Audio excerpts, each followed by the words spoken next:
Hi guys, welcome back to my channel. So today I'm just going to show you a quick little video of sewing a circle. I'm trying to show you my sewing machine, but it's the Project Runway limited edition series. It's just a regular sewing machine. Got it on sale for like $100 at Walmart. Let me zoom in so you guys can like see. Sure the light is all up in there.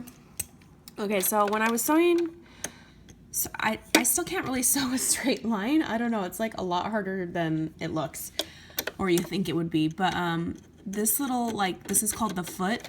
The foot has a line down the center, and that's where I line up the edge of my paper. Or for this demo, I guess, would be the edge of my circle. Obviously, sewing a circle on a big giant square, yeah, I'm not going to be good at that. I'm just like doing the edge of like a circle that's already punched out. This is a 2-inch circle with my circle punch. So what you're going to want to do is line up the edge of your circle right here. Let me make sure the back's. So you kind of just keep your circle to the edge of that. And I use 2 fingers and I just hold and rotate. You know, I'm feeding it in a circle. And I felt like with 2 hands, I have more control over it, you know? And then as you get better, you can start, you know, pressing on your foot, and you'll realize like feeding it becomes easier, you know? Because sometimes if you go too slow, you'll end up, watch, I'll show you, you like end up curving and like I felt like I was like trying to rotate and it'll end up getting like really wonky. I was trying to like show for example, watch. So when you try to like go really slow and turn like one turn at a time, you know, it'll end up getting really like janky, versus if you just go like the faster the better, you know, not like turbo fast. But so again, I lined it up and I'm using 2 hands and just slowly rotating in a circle. And I kind of let off the gas, or whatever it's called. I call it the gas. I let off the gas when my fingers are butting up to the foot so that I can move my fingers back and rotate it again. Like that. Okay.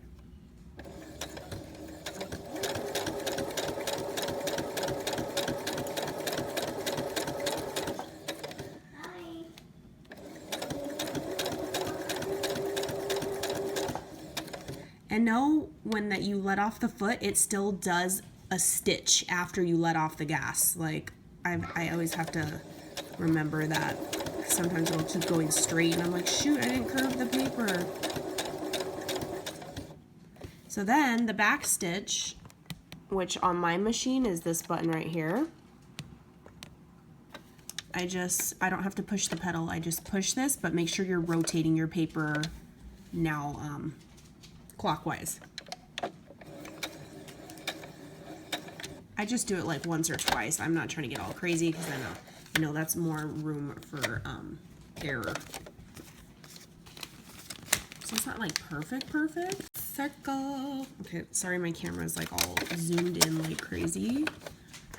And then it's definitely a little bit more challenging. So this is 2-inch and I think this is 1 inch or 1.5, something rather. So the smaller your circle is, you know, it's a little bit more challenging because you already run out of space by the time you get to the foot. Oh, so it's still on backstitch. Okay, there we go.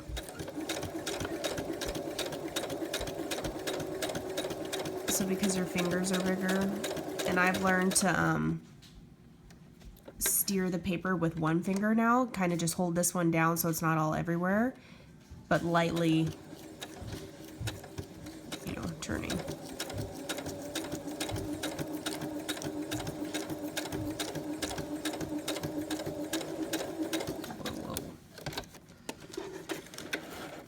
So I went a little crazy on the edge of that one, but I was just showing you that it's a lot harder with a smaller circle because, well, and then if there's like a hole, like it accidentally pierced, just go on the back side and kind of smush it with your nail, and the hole is gone like magic. So yeah, I definitely like sewing the bigger circles because they're easier, the 2-inch circles, but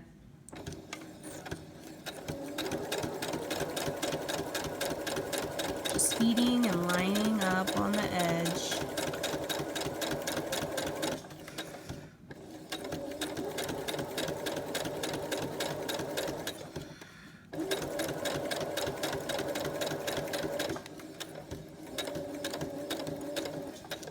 And then backstitching.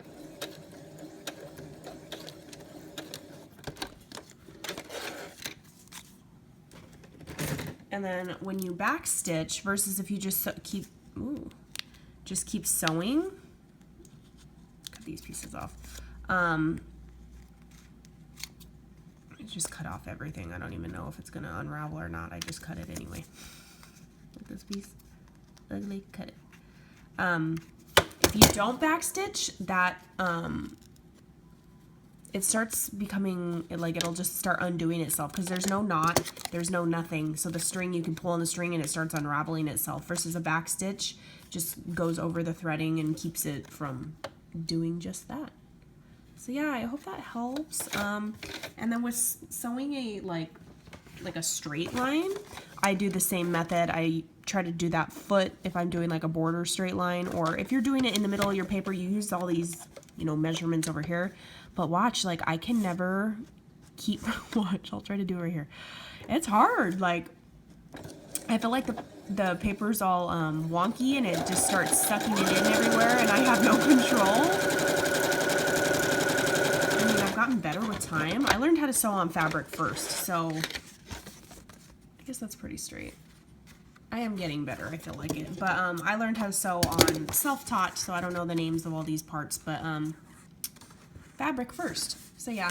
And I get my gold thread from Walmart, thanks to Shara sharing where she got it from, because I've gotten the fancy gold ones from Joann's, and they jam up, cram up, fringe up in my machine, and it's very frustrating, so I just stick to the